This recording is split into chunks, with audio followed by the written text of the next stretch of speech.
In this video, we'll discover about the clutter effect.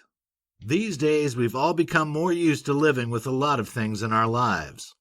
Yet those things can get out of control and can lead us to feeling overwhelmed, becoming less productive, struggling to focus, and lacking in motivation. This is the clutter effect. Yet many people have no idea just how disorganized their lives have become. They've become so used to juggling the many elements in it, from relationships and children to careers and friends, that they can't see the woods from the trees. Eventually, though, the confusion will become so great that they won't be able to function effectively at all. Therefore, knowing what clutter actually is, how to identify it, and how to eliminate it lies at the heart of achieving overall happiness and success. What is clutter? When you think about clutter, you probably imagine piles of magazines and paperwork strewn over your countertops and mounds of junk on the stairs waiting to be taken up. It's true that this is clutter, but it's only the physical kind. Your mind can become cluttered too. Intrusive thoughts, an ongoing list of must-dos, regrets of missed opportunities, unfinished work, and worries about things that might never happen are all examples of mental clutter that make us feel out of control. The less organized your mind becomes, the less you feel able to deal with the challenges that life throws your way. There is an endless cycle formed between physical and mental clutter. The more disorganized your mind, the more disorganized your home, workspace, and life in general will become.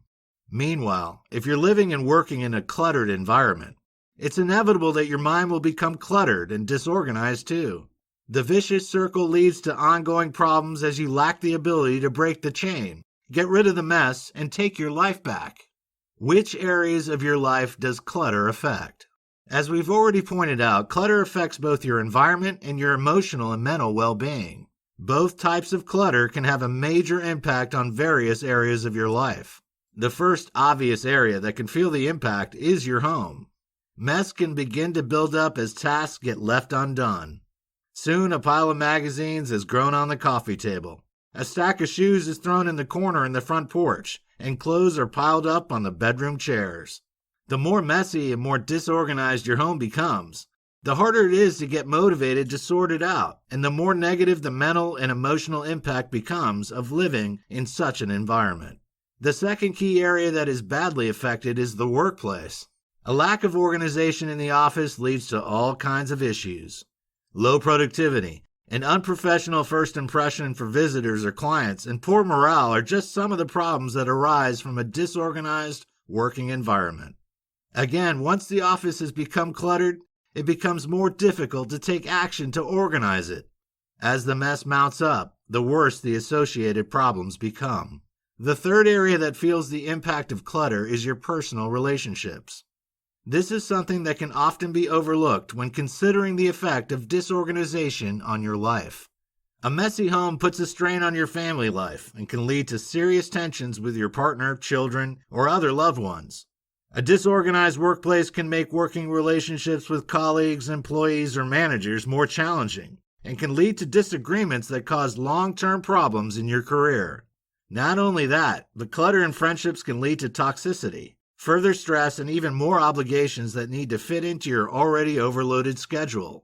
What causes clutter? There are many causes of clutter. Some are physical and others are emotional or mental. Some are also a lot more obvious than others. Perhaps the first and most obvious cause of clutter has to be excess physical possessions.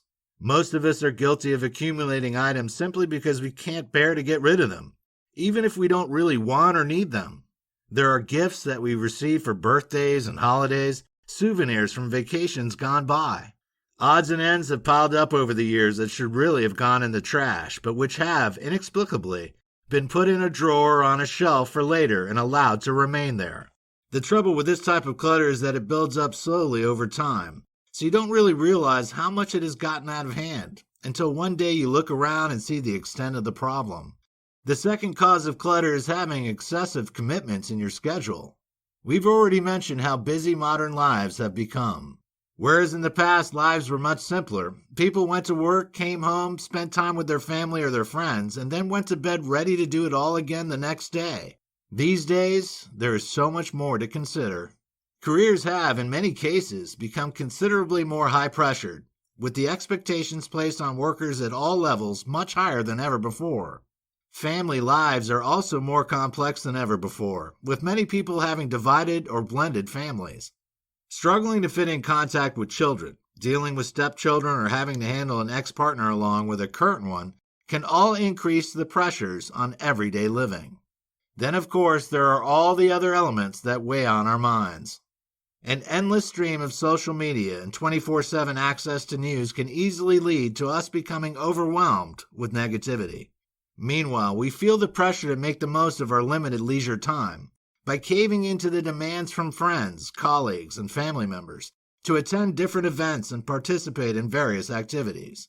Add to this the additional pressure that we pile on ourselves to work out, to improve ourselves, and to be the best that we can be in every respect. It's no wonder that so many of us struggle to cope as we sink ever deeper under a heap of obligations, commitments, and requirements.